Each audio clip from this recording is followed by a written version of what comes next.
You are looking at Julian's pronunciation guide, where we look at how to pronounce better some of the most mispronounced words in the world, like this other curious word. But how do you say what you're looking for today?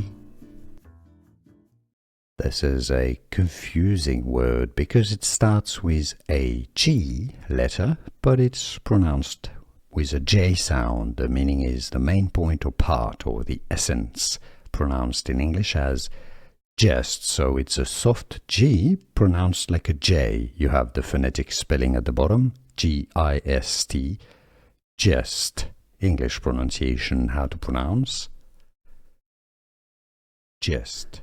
Here are more videos on how to pronounce more confusing words and names too many mispronounced. Like this video if you found it useful. I appreciate your support. I'll see you soon and thanks for watching.